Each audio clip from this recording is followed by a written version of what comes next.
En este rato que sigue, te hablamos a vos, que analizás, pensás, te criticás, te culpás, te absolvés y te proyectás, craneás, programás, te esperanzás, prevés. Paramos un rato. Volvemos. Hoy es Siempre Todavía, con Jesús Emiliano.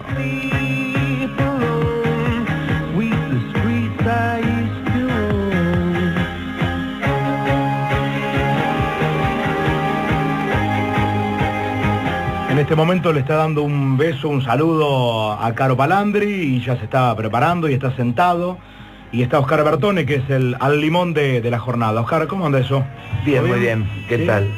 Bien, qué lindo ámbito. No había entrado nunca al estudio de L2. ¿Ah, no? A este estudio. Claro. Estudio. Trabajé en L2, pero nunca había entrado a ese estudio.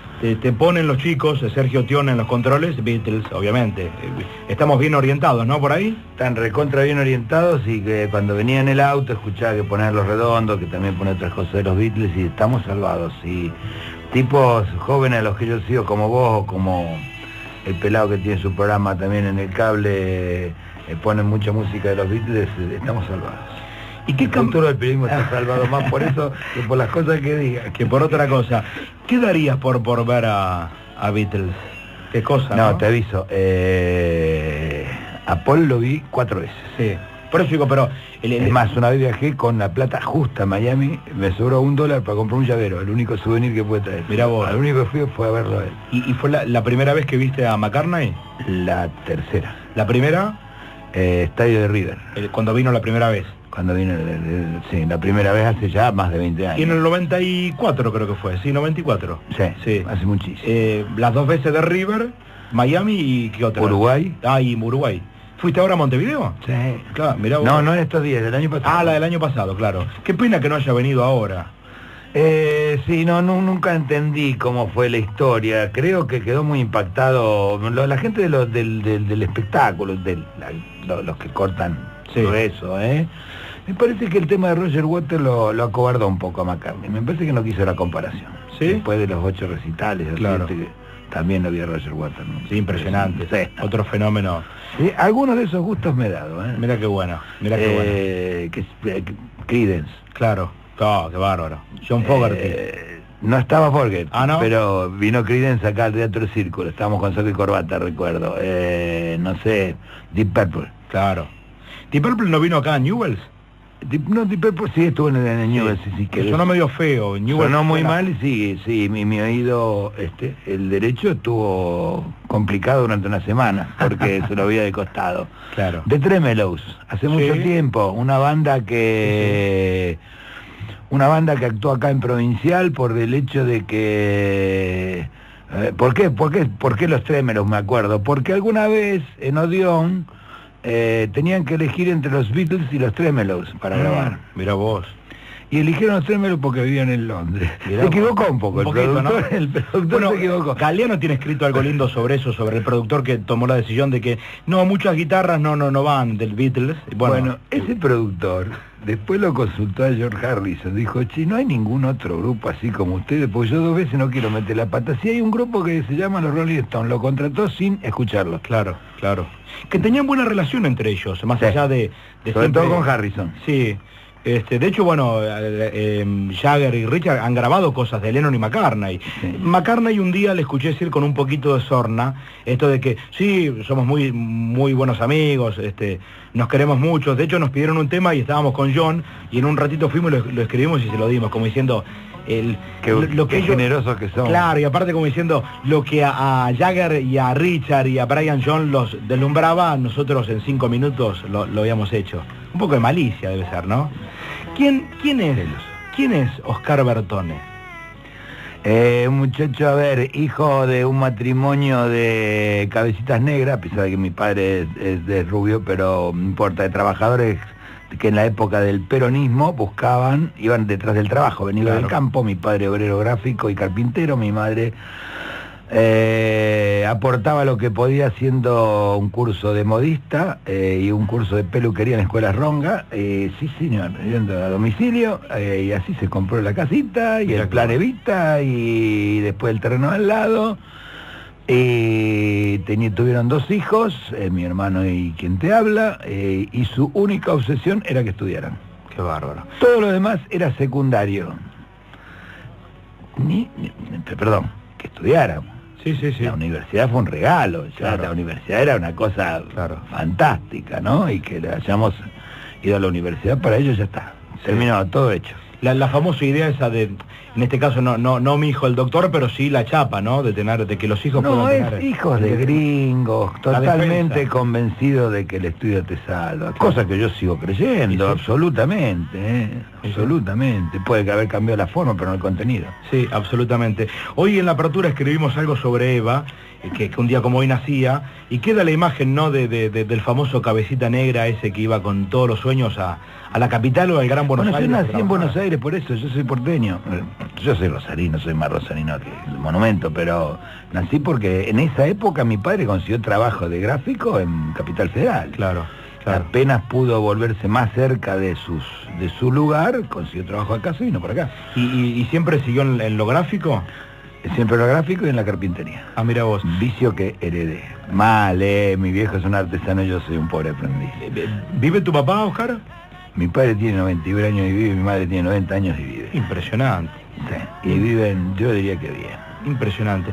¿Y en la parte gráfica fue partícipe de los tiempos de Ongaro, por ejemplo, o no? Mi padre fue uno de los cofundadores de Obra Social de la Federación Gráfica de Rosario, obviamente sí, con Ongaro, por supuesto. Él venía era más simpatizante del anarquismo y del socialismo, muy amigo del viejo Gaveta. El padre de los 3 Gavetas que vos debés conocer, Sí. Era un militante de la Federación Gráfica Rosarina, del padre de Carlos y de Pirucci y de Alberto. Sí, sí. Y con ellos fundaron la parte social de Claro. la Federación Gráfica en una época que realmente era hermosísima porque tenían compañeros trabajadores que eran tipógrafos y estudiaban medicina. Entonces después fueron los médicos de la Federación Gráfica, Claro. una cosa de Sí, movilidad social que para mí sigue existiendo, si querés, ¿eh? Sí. Sí, pero una movilidad social realmente increíble, ¿no? Sí. ¿Qué es lo primero que se ha combatido? Esta chance de borrarle a la gente la posibilidad de que existe esta militancia sindical, política o la propia política. Noto que fundamentalmente después de la salida de la dictadura, con el menemato y ahora en estos tiempos, es como que hay un grupo fuerte que hace vive cinchando porque la gente descree completamente de la política, que se aleje de la política. Y en esto la militancia. La gente, ¿quién es la gente? No somos nosotros los Sí. periodistas los que estamos diciendo Por eso no, cuando yo hablo de quién impone la idea, es mediático, obviamente. A mí yo veo mucha gente metida en política, veo excelentes gremialistas, también una porquería, lo del sindicato de camioneros que estaban comentando ustedes, una pelea por la plata, ¿no? ¿Para qué vamos a dar tanta vuelta? Sí. Sí, la Hay interna una de- obra social de un sindicato que debe tener un aporte. Yo no creo que ningún camionero aporte menos de 1.000 pesos a la obra social, haciendo las cuentas así groseramente por los sueldos que tienen. Esto es una pelea por dinero. Sí. Acá no hay política, ni kirchnerismo, ni antikirchnerismo, ni moyanismo, ni dualdismo, ni nada. A alguien se le fue de la mano el control. ¿Y cómo te llevas con este tiempo de kirchnerismo y no kirchnerismo? Yo me llevo bien porque yo creo que tengo las mismas convicciones que tenía cuando lo veía a mi viejo Sinchari haciendo un trabajo para dar de comer y las horas extras para pagar la cuota de la casa. Quizás puedo arrepentirme de algo, sí, de haber sido muy apresurado en la época de la militancia y de creer que todo se podía hacer rápidamente, pero sigo pensando igual. ¿Militaste en dónde, Oscar? Una izquierda rabiosa, mi Sí. viejo se llama León. Ah, mira vos. León César. Sí. ¿Te imaginas? Uno por Davidovich Bronstein y César por César Loro, un minero boliviano que mataron a la resistencia barrial. Sí, sí. ¿Y en qué año más o menos? Y hasta la dictadura militar, entrada 1 año y medio más, cuando me fui a la facultad, yo empecé a estudiar periodismo de viejo. Como una prolongación de... Supongo, es muy difícil hablar de uno mismo, supongo que yo quería seguir en alguna actividad donde pudiera decir algo, y por eso me dediqué al periodismo. Hijo de gringo, amante del estudio, si quiero ser periodista me toqué a la facultad. Y sí. Antes que nada, la facultad. Y nada, hice la carrera. Siempre me fue muy fácil para mí estudiar. ¿Sí? Siempre, a mí los libros, la lectura, siempre me gustó. Yo siempre disfruté. Claro. En la escuela, en la facultad, disfruté. ¿Y tu hermano? La padeció un poquito más. Por eso está La el contrapeso padeció siempre. un poquito más, pero es un agradecido, es universitario, creó la escuela de cine acá en Rosario. Te pregunto, me impacta mucho esto de hablar con aquellos que vivieron en el tiempo presente o real, con una mirada política, más allá de que eras muy joven, imagino, pero ¿qué te viene a la cabeza cuando hablamos, por ejemplo, de Seiza, de aquella vuelta de Perón? ¿Recordás el momento donde estaba, más allá de tu mirada Sí, política? yo era de la izquierda gorila, así que no participé directamente. Mi hermano sí participó con la vana intención de ir con una Bolex de 18 milímetros a filmar. Nunca más apareció esa película, obviamente, porque había que revelarla. Sí. Así que fue un estudio en Buenos Aires y nunca se Claro. supo qué es lo que grabó. ¿Qué es lo que se veía en aquella época? Bueno, eran épocas muy violentas, que yo creo que nosotros tenemos un pecado primigenio que no nos podemos sacar de la cabeza y del cual se habla muy poco, que fue el bombardeo a Plaza de Mayo. Claro, donde nació todo. Aquel bombardeo a Plaza de Mayo, donde, según dicen los que tienen buena memoria, los buenos historiadores, una de las primeras bombas de un Gloster Meteor le pegó a un auto a un colectivo que traía chicos de una escuela, y nadie lo juzgó. Cuando vos dejás esas cosas en el tintero. De hecho, no hay un número de muertos confirmados. No hay un número de muertos confirmado, pero si vos decís más de 150 los hubo. Obviamente, terrible. Terrible. Y cuando esa cosa se tapa, y se tapa, y se tapa, y resurge, igual, yo creo que es así, que vuelve a resurgir, ¿Y sí? y reflota, y reflota, y reflota, después se exagera, y después vino la gran tragedia de la dictadura militar. Yo creo que eso no vuelve, y que los que no entienden esta historia de los juicios sin venganza, sino de los juicios que los que la hicieron, que la paguen, no se dan cuenta que estamos viendo un momento histórico que se resume en la frase nunca más, que no es un eslogan. Nunca más vamos a volver a tener eso. El gran pecado fue al haber dejado pasar aquel bombardeo a civiles con aviones militares. Claro. Walsh, el hermano de Rodolfo, era piloto de uno de los aviones que partió el Uruguay. De hecho, Walsh no era un hombre que venía del peronismo. No, para nada. Creo que es Ongaro el primero que le empieza a meter en la cabeza que cuando hace el semanario de la CGT. Pero es un tiempo brutal ese, ¿no? Que ha quedado picando. Yo era un niñito. No, ni hablar, obviamente. Cuando pasó aquello, pero uno vivió las remesones, el eterno retorno, Sí. diría Nietzsche, de una misma historia que Sí. volvía hasta que estalló con cifras ya catastróficas. Y si tenés durante la dictadura militar. Claro, y si tenés que profundizar tiempos, ese bombardeo, que algunos creen que es la salida de Perón, que se da días más tarde, un tiempito más tarde. Después, ¿a dónde llegás? ¿A dónde parás? ¿En Ezeiza parás? Como dato, en el 1 de mayo del 74, cuando se va Montoneros de la Plaza, ¿también pararías o no? Como datos fuertes del tiempo que fue marcando, signando... Fue un dato histórico muy fuerte porque significó la desorientación de fue el fin de un sueño para un sector juvenil muy fuerte, muy valeroso, muy temerario, pero que no lo pudo absorber, el golpe no lo pudo absorber. El golpe de Perón echándolo de la plaza, yo creo que Montonero no lo pudo absorber y ahí empezó el todos contra todos. Todavía está la polémica si se van antes. De hecho, hay documentos que dicen que en un momento le dicen a Firmenich, se están yendo, bueno, que se vayan, qué sé yo, digamos como que ni los que comandaban podían un manejarlo. grupo sí se estaba yendo a la grito de, yo lo recuerdo, ¿qué pasa general que está lleno de gorilas del gobierno popular? Sí, es cierto. Y en el medio ahí reacciona Perón y bueno, y ahí se desbanda lo que se desbanda. Era muy difícil, no quiero ser analista de eso. Uno lo miraba desde afuera porque yo nunca fui peronista. Decía, Claro. ustedes son locos, los van a matar. Pero eso te quiero preguntar, como un hombre que te identificaba profundamente con la izquierda, ¿cómo se llevaba el hombre de la izquierda, bien de la izquierda, con el de la izquierda peronista, que es otra cosa? Que la izquierda peronista tenía matices, como sigue teniendo hoy la izquierda peronista matices. Había gente que venía, Montonero sale de Cristianismo y Sí. Liberación, del mismo lugar de Bergoglio, nada más que después Bergoglio fue guardia de hierro, Claro. y los Montoneros Y se fueron Ramos, para otro lado. Abal Medina, Sí, Massa, fueron para Kirchner, otro lado. Claro. Sí. se fueron para el otro lado. Firmenich. La discusión era en la táctica en la calle, era de acuerdos para cuestiones muy mínimas, muy temporales, muy transitorias. Y después nos agarramos a los bollos por las cuestiones de fondo, era terrible. En las elecciones en la fuera, era los bollos. Sí. Era los bollos. ¿Y dónde te hallaba, por ejemplo, ahí el ERP, que era guevarista? No, el ERP estaba fuera. El ERP era una estructura que trabajaba más que nada en fábrica. Para la universidad, para el ERP, era simplemente un lugar de reclutamiento de cuadros. Claro. ¿Y antiperonistas? Que no te suena, que sonaría, decir antiperonista en este país es decir gorila, pero suena chocante. Pero si no tengo que contar por sí o por no, sí, antiperonista. Claro. Entender el peronismo a mí me costó mucho. ¿Sabes? Yo cuando te escuchaba con Nacha Guevara recién, el primer día que yo empecé a entender el peronismo fue cuando Nacha Guevara estrenó acá en la Fundación Astengo la obra de Orgambide Evita. Fue hace mucho tiempo ya.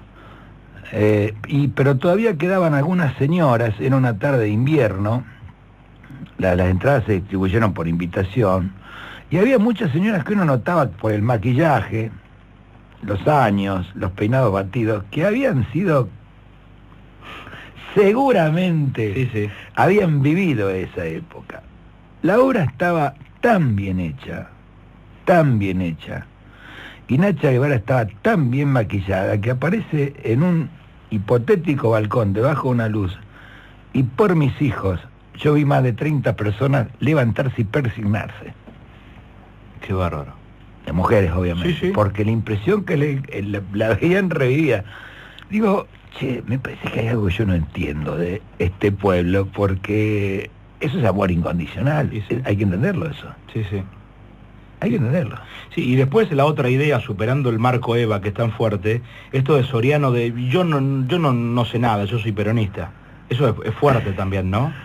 Sí, bueno, es una metáfora que con sorna de Soriano, que dice que le achaca al peronismo haber destruido las bases de la organización política de la Argentina detrás del populismo. Una discusión que vuelve hoy. Claro. Porque la gran discusión hoy es, ¿el populismo qué es? Un movimiento retrógrado, el mundo se encamina a eso. ¿Qué va a pasar con la socialdemocracia? ¿Qué diferencia había la socialdemocracia de la derecha en Europa? Nada. ¿Y no? Hoy no. ¿Y qué va a pasar con Latinoamérica y estos 10 años de crecimiento continuo por primera vez en historia? Va a pasar, digamos, vamos a volver a un ciclo de derecha, ¿no? Y nadie se va a acordar. El escenario es otro. ¿eh? El escenario aquí en América no se ha vivido nunca, apenas atisbos, ¿no? ¿No este crecimiento continuo, 10 años? Jamás. ¿Al margen del Fondo Monetario? Nunca. No, por eso. Es muy fuerte. Nunca. Se creyó que iba a un retroceso con lo de Pinera en Chile y no pasó nada. Automáticamente. Piñera, de hecho, fue un hombre que revisó rápidamente sus números y ni fue una posible reelección. Nada. Y cuesta que el común o los medios o quien sea, pero yo al medio le tengo miedo porque el medio participa corporativamente, también defiende causas económicas, no sé quién, la verdad, a quién preguntárselo, o a quién ponerle la pregunta para que la responda, pero nos cuesta, o como sociedad, aceptar que estamos viviendo arriba de un tiempo real que va a ser histórico, en un montón de cosas, para bien y para mal, pero histórico por sí. Este es un momento histórico, yo no tengo duda. Sí que nos cuesta entenderlo, pero bueno, ¿sabes lo que pasa? Cada 4 años después viene el baño de realidad. Y dentro de 1 año y medio viene el baño de realidad. Por ahora, juguemos nomás. Juguemos a ver quién tiene razón, peleémonos, insultémonos, digamos esto no da para más, digamos la eterna frase, en este país no se puede vivir. Sigamos con ese jueguito, después viene la elección. Y se caen muchas teorías en las elecciones. Bueno, el 54% fue un numerito. Un número importante. Pero ese 54% ¿te parece que se puede repetir con alguien ahora? De hecho, es que las elecciones, estimado colega, las ganan o las pierden los gobiernos. No las ganan las oposiciones. Si no hay alguna opción que se plantee claramente como superadora. Esto es mundial. Siempre así. El PP llega otra vez al poder por el PSOE. Efectivamente. Y antes el PSOE llegó por el PP y la mentira. Y por haber mentido con un atentado. Si no se arma una opción, yo, perdón, no quiero enojar a tus oyentes, porque no sé cuáles son los de la radio, pero va a ganar el kirchnerismo de nuevo. ¿Sí? ¿Y existe el kirchnerismo sin Cristina? Me parece que están echando una base social que todavía no sé si alcanza para sostener a un gobierno, pero sí alcanza para gobernar un éxito. Pero ¿no ves que es más fuerte todo el entramado de abajo que el nombre fuerte que los identifique y los lleve? Digo, ¿quién es el que pone el apellido? ¿Randazzo? ¿Quién puede ser? Tengo toda la impresión. ¿Sí, te parece? Sí, tengo toda la impresión de que lo están cocinando a fuego lento. Viene de sortear... Como el tren. Por eso, viene de sortear dos bravas, ¿no? El tema de la documentación y el tema del tren, después de haber arrancado con los conflictos que arrancó. Pero qué bárbaro en un tipo que está gestionando. Es muy difícil gestionar y salir ileso de la gestión. Sí, pero fíjate cómo lo cuidan, no lo exponen, sí. Lo tienen ahí guardadito. Con Scioli, que se supone que es el candidato natural, me peleo, me arreglo, me peleo, mi amigo, me peleo, mi amigo. No, eso lo tienen ahí. Claro. Guardado. Y hay que pensar quién va a ser el vice. Claro. ¿Y enfrente? ¿Qué ves, Oscar? Estamos con Oscar Bertone al limón. Enfrente no se baja Macri, seguro. No se baja. No se baja. No se baja Massa, seguro. ¿Y las corporaciones van con Massa y no con Macri hoy? Hoy están con Macri, con Massa. Claro. Cada día están dudando más. ¿Sí? ¿Y no tiene la ventajita Massa que tiene el cierto populismo peronista también o no? Sí, pero el problema es que el peronismo ahora ha tomado un perfil muy difícil. O sea, el sueño de la diáspora en la provincia de Buenos Aires no se dio, fue un sueño mediático. Y se quedó ahí. El éxodo de los 50 intendentes que se iban no se dio. Arrancó con una velocidad. El sueño de que Moyano se llevaba de prepo media CGT no se llevó ni el 10%. Sí, de hecho la propia plaza que no quiere Moyano creo que es el hecho de que tiene que cotizar con números. Es decir, si abrís una plaza te cuentan las cabezas, ¿o no? Efectivamente. Eso no lo ha querido hacer por ahora. Me está llevando a un terreno en el cual no quiero entrar, porque es de especulación. Son cosas muy personales y yo no sé si como periodista uno debe de decir lo que piensa. Yo creo que efectivamente no están dadas las condiciones hoy para que el kirchnerismo pierda la elección. Y en periodismo, a propósito, ya que tengo un periodista que respeto y respetamos, ¿cuánto se habla? Viste que en el fútbol se habla un 2% de fútbol, y en el periodismo político, ¿cuánto se habla de política? Se habla poco porque últimamente el clima está muy podrido, estamos todos muy peleados, y estamos todos muy intolerantes y no aceptamos opiniones. Estamos todos demasiado militantes. Por caso, hoy ¿qué tendría que ser una noticia? La tiene ahí tu productor, que tenemos un productor de aquello con Agustín. Sí, Agustín Lago. Fue uno de los que advirtió que la Secretaría de la Producción de la Municipalidad sacó una estadística de cómo está la economía en Rosario en los primeros 3 meses. Sí, ayer charlamos. Uno suponía, huelga policial, inseguridad, devaluación disparada de precios, un desastre que se había armado, y paritarias que estallaban. Bueno, sí. El año estaba perdido. Incendio total. Se hace el primer balance, lo hace profesionales que uno respeta, porque además no es una muestra. Esos números que te mostró Agustín son la facturación real de la ciudad de Rosario, no una muestra tentativa, un llamado telefónico. Claro. Eso es lo que recibió la municipalidad y sobre eso van a cobrar el DREI. La construcción aumentó la facturación un 50%. Sí. Los servicios un 40%. El comercio, que el que más flojo está, 27%. Está bien, deflacionémoslo porque es a valor constante, o sea, es la plata que hay, saquémosle la inflación.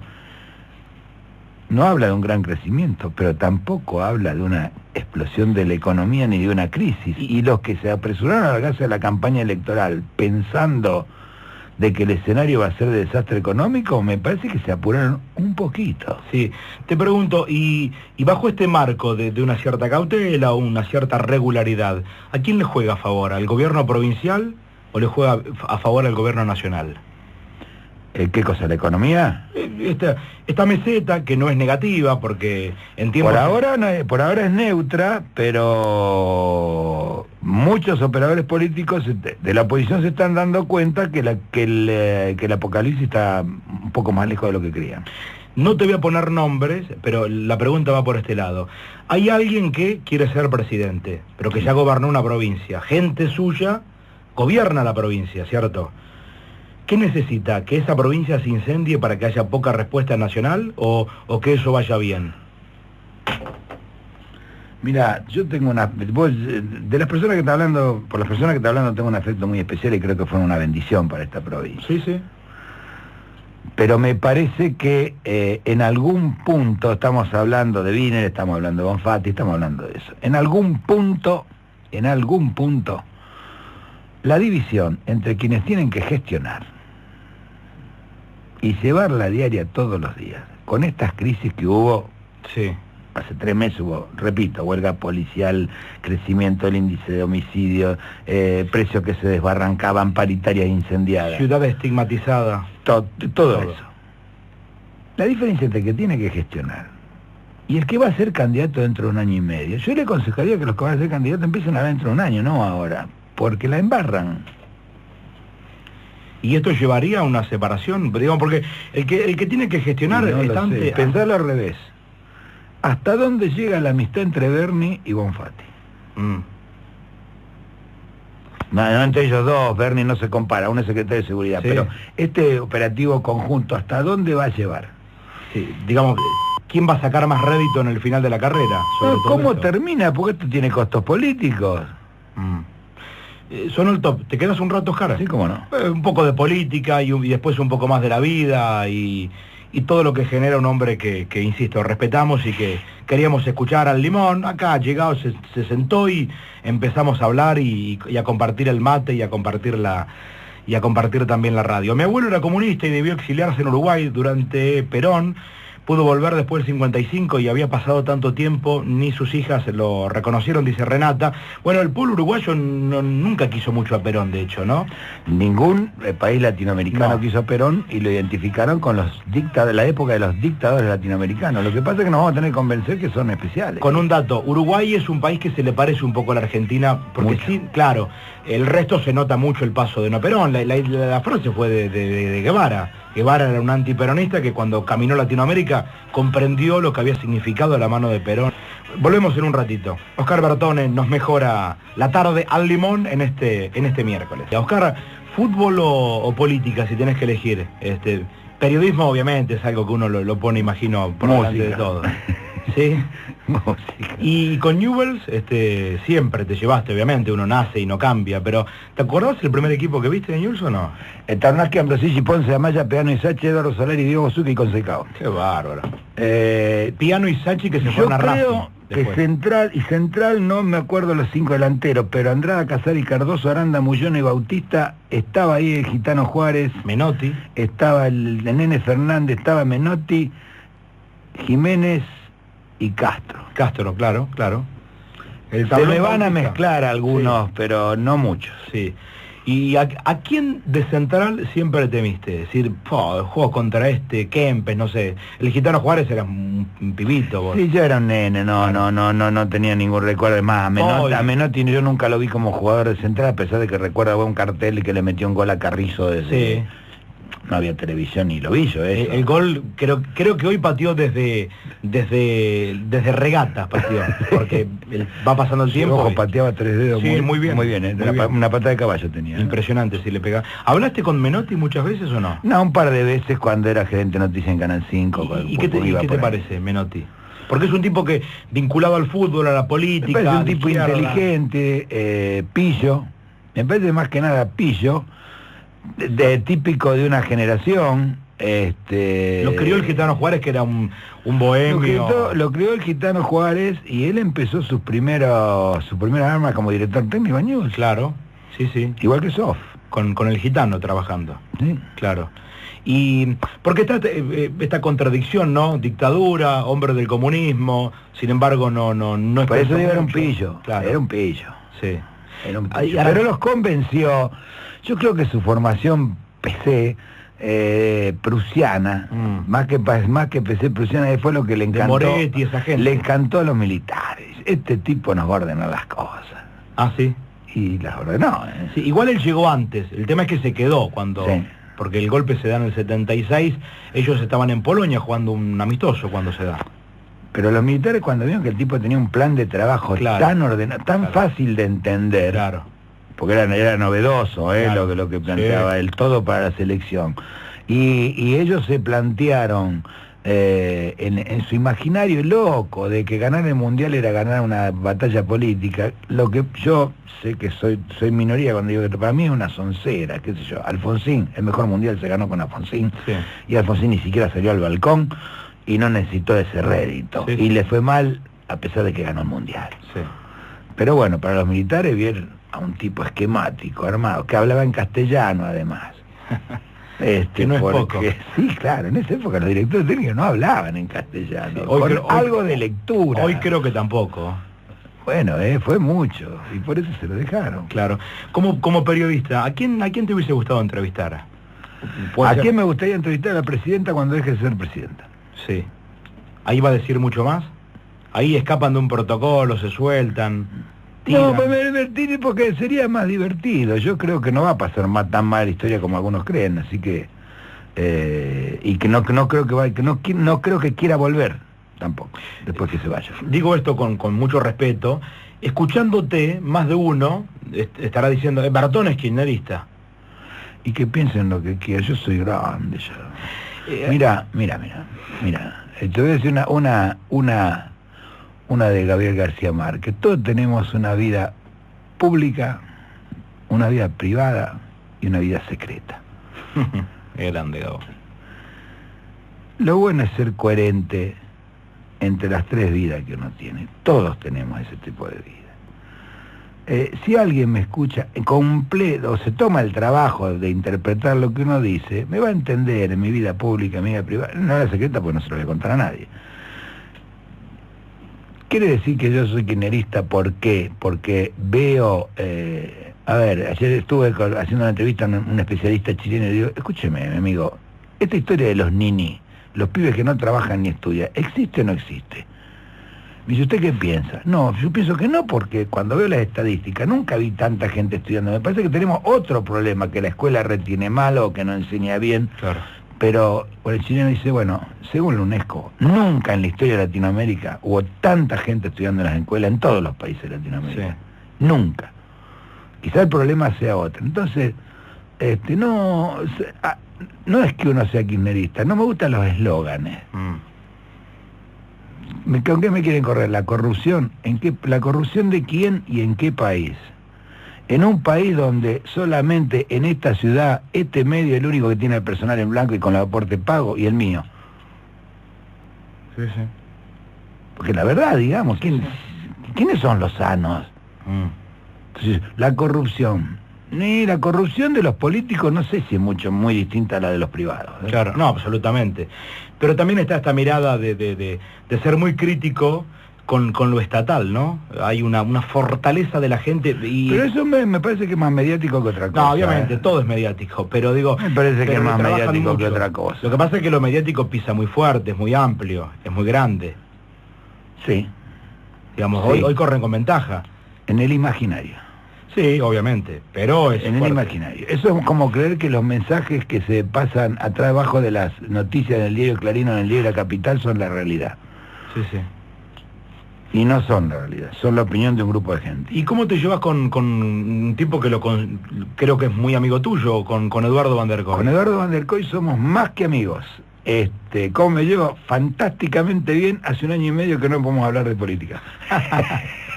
Pero nada, digamos... No, sí, obviamente podemos, pero no acordamos en absolutamente nada con la visión que tenemos sobre cómo está el país. ¿Y por qué dijiste en el último 1 año y medio? ¿Porque hubo algo que fue virando, fue corriéndose? Porque queremos preservar la amistad. Entonces la amistad, ¿cómo se preserva la amistad entre dos personas?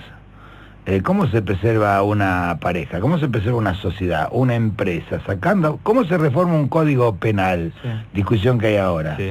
Como no va a haber acuerdo con el tema del aborto, pero queremos reformar, bueno, saquemos el tema del aborto, busquemos los otros temas y pongámonos de acuerdo. Sí, claro. ¿Qué te critica él y qué le criticás vos a él? No hablamos, no hablamos de política, realmente muy poco hablamos. Claro. Habla muy poco. ¿Y en la historia a quién te hubiese gustado entrevistar? Decir, bueno, mira, te bajo el que sea y charlas con él un rato. Tenés 2 horas para hablar. Para hablar a solas y tranquilo. Para hacerle una nota, bajo el mar, 5 horas arreglemos, porque de hecho te lo bajo una vez y después, bueno, no yo, no tengo ese poder, pero alguien, algo divino te lo baja, te baja quien sea, de Hitler a San Martín, a Guevara. No, a uno que nombraste vos hoy. Los problemas, vamos a tener problemas con el idioma, a Woody Allen. A Woody Allen. Para intentar desenmascararlo, que es imposible, ¿eh? Claro. Porque ¿Y sería morbo que le tires el tema de lo personal o no pasaría por tu yo creo cabeza? que debe tener respuesta. ¿Sí? Creo que debe tener respuesta. Bueno, yo estuve enojado con Woody Allen en una época, viste, esos enojos personales. Después digo, che, ¿habrá sido tan así? Por este tema. ¿Por qué no entendemos un poco más a la gente? Viendo que el medio miente mucho también, porque siempre ha mentido, como miente el kiosquero, el periodista, el vecino, el amante, el señor, ¿miente demasiado y hace mucho daño o no? ¿Quién? El medio. Digo porque si sentenciaron que fulanito es tal cosa, ya está, ese ensayo No, se cuando saca nunca más. cuando te anatemizan es terrorífico, es dramático. Si el medio, no sé, hay cosas que me parece que se han perdido, la vergüenza, entre otras cosas. Me parece que hay gente que no piensa en lo que... A ver, un principio, vos sos periodista, si vos decís algo de una persona, tenés que internamente ser capaz de sostenerlo después cara a cara, si no, no lo digas. Sí. Bueno, pero eso no pasa en los medios, ¿eh? No, papito, vení, vos no me entendiste, yo quise decir, no, esperá, vos dijiste esto. Pero, ¿viste cómo es? ¿Viste cómo somos? Una frase típica. Sí. No, yo creo que sí, que los medios no están haciendo bien. Si vos me preguntás, la ley de medios estuvo buena la idea, fue un buen intento, lo que salió fue malo, pero ¿cuál es la parte buena que tuvo? Que por una vez en esta historia bendita se cuestionó que los medios pongan y saquen presidente. Claro, pero otro dato, una ley no tan buena, ¿no sigue siendo superior a una ley de la dictadura? No tenga duda. Y por lo tanto ya avanzamos. Pero esta situación de medios es mejor que la de hace 10 años. Sí. Pero no lo dudes.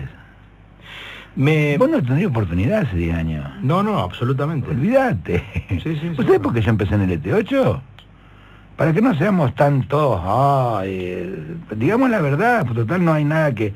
Yo empecé manejando la mañana del ET8, porque cuando termina la dictadura militar, la gente del radicalismo y del peronismo acordó que alguien tenía que ir a equilibrar a Evaristo Monti porque tenía un discurso golpista.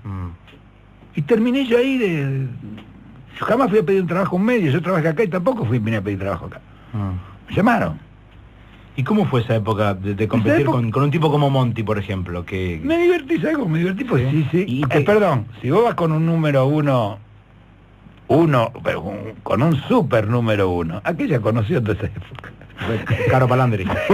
¿Y te gustaba guerrearlo a él o no? Me divertía mucho. Pero yo no tenía que perder, no sé si me entendés. Sí, seguro entiendo. ¿Qué podía perder yo? De hecho siempre dicen que el 2 es el que tiene que pelear al 1, ¿no? En ese momento, digamos, vos eras un tipo joven, Monti era un hombre muy vinculado a... De hecho, hay frases escritas... No, tenía frases, tenía agujeros por todos lados, tenía agujeros por todos lados. Y no fue una cosa santa, o sea, yo no participé directamente de esa negociación. Sé que en algún momento vinieron dos dirigentes y decían, Bertone, tenés que agarrar la mañana del ET8. Y lo digo públicamente, porque hay que decir las cosas como son, de cómo se conseguía trabajo en los medios y qué significaban los medios. Significaban el poder. Y había un momento en que estaba muy flaco el gobierno de Alfonsín. Bueno, ahí tiene que ir un tipo que sostenga un discurso democrático. Claro. ¿Te enamoró en algún momento Alfonsín? El que creyó que Alfonsín, el que creyó que los radicales, para ser más precisos, podían arreglar la economía del país, siempre se equivocó. Pero no había nadie como el Partido Radical en esos momentos para garantizar el tránsito a la democracia. Claro. Hay que ponerse en un mes antes. El peronismo tenía arreglado con los militares la impunidad y esto volvía. Sí. El mismo que le había firmado en el 75, cuando estuvo como interino, la posibilidad a militares de hacer esa racia infernal donde arrancó el terrorismo de Estado, es el mismo hombre que había arreglado con ellos el Luder de volver sin revisar todo ese tiempo. Y es más, te digo una cosa, si ganaba el peronismo, el sector interno de la izquierda rabiosa peronista no se le iba a aguantar la traición y iba a reaparecer. Solo Alfonsín podía absorber, tenía espalda para absorber y mantener todo dentro del ámbito democrático. ¿Y cómo te llevas con la teoría de los dos demonios que sí nació del alfonsinismo? No me parece un problema de Alfonsín, no somos perfectos. ¿Qué te puedo decir? Alfonsín era lo que él pensaba sinceramente. Sí. Lo que pasa es que una cosa es la boca de Alfonsín y otra cosa es la boca de los oportunistas. Alfonsín fue un hombre que puso el cuero. Sí. Él está bien, él puede haber hablado de los dos demonios, pero fue abogado de cuánto preso de izquierda hubo y puso el cuero por los internacionales. Sí. No, mi respeto absoluto. Es más, cuando lo voltearon, porque lo voltearon, yo no sabía que quedaba tan lejos Chascomús, tenía un Renault 12. Queda lejísimo, aparte la ruta era una porquería, claro. Entonces lo fui a saludar, pero como un acto personal. Y fui y le di un abrazo. Después aparecieron unos personajes que todavía están vigentes, Cotino Sigla, los Sturing, digo, pobre tipo, por esto cayó. Y me volví. ¿Sabes lo que hice hasta Chascomús y volver? ¿Y el Pacto de Olivo, qué te pareció? Que también estuvo Nosiglia muy metido con Barrio Nuevo.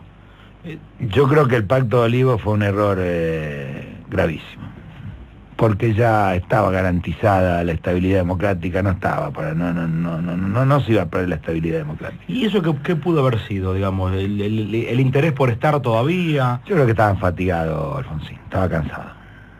Y en última instancia siempre estuvo el miedo a no provocar un baño de sangre. Siempre estuvo ese miedo. Sí, es que es una discusión eterna, es lo mismo que le pasó a Perón. Sí. Perón si quería no lo volteaban. Sí, obviamente. De hecho, con el pedido de que la gente vuelva a la calle... Con sacar a la gente a la calle se terminó la historia. También podía haber provocado una masacre. Bueno, fue lo que siempre él dijo, ¿no? Perón, de hecho. ¿Y el menemato? ¿Cómo fue ese tiempo? Creo que fue espantoso. Porque creo que hoy todo el mundo lo liquida, pero en ese momento había mucha el daño gente... que sí, mira, una vez tuvo la parte para los sectores medios de disfrute y la parte de destrucción del país. Yo recuerdo alguna vez haber llegado de bucear de el Caribe con el famoso 1 a 1 y las 10 cuotas, y en la puerta de mi casa había gente de la basura de mi edificio buscando comida. Digo, esto no funciona, y no funciona, y no funciona, y no iba a funcionar. Sí.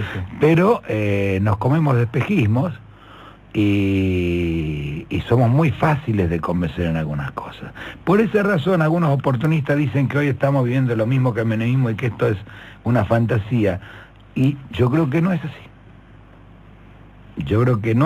No es lo mismo... Por ejemplo, va a elecciones en el 2015. ¿Sabes cuánto tiene que pagar el 2016 el gobierno que le toque, sea quien sea, de deuda externa? 1.200 millones de dólares. No es lo mismo. No, pero aparte creo que ideológicamente, intelectualmente, derechos humanos... y otro tipo de derechos conseguidos de los cuales nadie va a poder retroceder. Sí, obviamente. La caída de las leyes de la impunidad ha llevado a que... mucha gente que no estaba enterada por inconsciencia de los tiempos que ha vivido, por lo que sea, se ha puesto en un terreno que hoy no es imposible retornarlo. ¿Cómo viviste la dictadura? La dictadura mal, muy dolorosamente, varios amigos que no estuvieron, algunas situaciones de extremo peligro, mi familia en riesgo, y la aproveché para estudiar. Me hice mi carrera yo durante la dictadura, yendo muy poco a la facultad, lo menos posible, por las dudas, sí. Para rendir y más que nada, y la aproveché para eso. Y la viví obviamente mal, la viví ¿viste lo que sucede? Lo que vivir ahogado. Menos mal que yo tengo 3 hijos. Por lo menos tenía algo con que entretenerme, ¿no? Que era criar a mis hijos. Pero fue un periodo muy feo. Claro. Y artísticamente, por ejemplo, ¿qué podías consumir? Mediáticamente nada, porque estaba todo prohibido, de lo que imagino que a vos te gusta. Y lo que hacíamos en esa época, nos pasamos los cassettes de Silvio Rodríguez, que nos pareció una cosa maravillosa. Claro. Completamente subversiva. Y bueno, y después los discos de quien nombraste hoy, que bueno, me extraña que siendo tan pendejo como yo los conozca, los discos de Quilapayún y Inti Illimani, que corrían como locos. Claro. los que van a actuar este fin de semana son sobrevivientes. Sí, gente que ha salido del exilio. Le digo, para quien no conoce, un poquito de publicidad gratis, no sé quién es el promotor que lo está. No, pero vale. Estamos hablando de un grupo que formó parte de la nueva canción latinoamericana contemporáneo de la época del movimiento que surgió con Mercedes Sosa en Mendoza y con todo lo demás. Claro. Bueno, de eso estamos hablando. Sí. Estamos hablando de tipos que hicieron historia. Absolutamente. ¿Qué pregunta no te gustó hacer en la vida que te quedó marcada? No, varias. La última, sin nombrar a quién. A veces los periodistas tenemos que hacer concesiones y a veces los medios nos piden que le hagamos, por favor, una nota a alguien que despreciamos. Y a veces las tenés que hacer. ¿Y ahí qué hay que hacer? ¿Respirar? No, cada caso es particular. No, contra los principios de uno no. Nunca. Nota a favor tampoco. A veces hay que hacer cosas y concesiones porque los medios son medios y se trabaja así. Pero no me olvido. Claro. Y va a tener una respuesta en algún momento. Por último, Oscar, ¿por dónde empezamos? ¿Quién es Oscar Bertone? Un tipo que cree que tiene sinceramente cree que tiene convicciones y que no las negocia, que muchas veces se apuró, que podría haber seguido trabajando acá toda la vida, pero bueno, un día se le ocurrió que no, que había un par de cosas que no le convenían y después extrañaba, que le gusta mucho lo que hace, y que quisiera tener, quisiera tener la seguridad de vivir lo que vive mi viejo, con la salud que tiene mi viejo, o Goyán, con la salud que todavía tiene Goyán, para poder hacer proyectos a 20 años. Claro. Cosa que ya sé se le está haciendo complicado. ¿Y fumás o no? Corro 10 kilómetros los domingos y 4 kilómetros veces por semana. Pero no me hinchen. No me hinchen con el cigarrillo, sí fumo. ¿Y tenés 3 chicos viviendo en...? Todos viviendo en España. ¿En qué parte de España? 2 en Madrid y 1 en Barcelona. ¿Y cuál es el pincho que más te gusta de los españoles? No, cuando vos te sentás ahí, no hay. Obviamente, el pulpo a la gallega siempre. Claro. Siempre Claro. Pequeñita de pulpo a la gallega siempre, pero eso no tiene... Bueno, si vos estuviste, no se puede describir. Impresionante. Y por alguna razón, el descubrimiento de América fue para buscar especies. Se ve que los tipos sabían para qué querían las especies. Ellos no vinieron a buscar oro acá. Vinieron a buscar cómo hacer buena comida. Parece que hace siglos que saben cómo se come. Ningún lugar del mundo se come como en España. Impresionante. Oscar, gracias por el momento. Gracias, suerte, felicitaciones por lo que están haciendo. Me encanta el grupo que tenés de colaboradores. Y qué lindo estudio que nunca había entrado. Y un saludo a Carolina Palandi, que espero que las gitanas no le roben más la plata por la calle. ¿Cómo era eso? Venía del interior, tan buena, ¿viste? Como es un pan de Dios. Sí. No faltó una gitana que le agarró, le hizo un cuento y le mandó. Claro. Está tan linda como en aquel momento. Una diosa.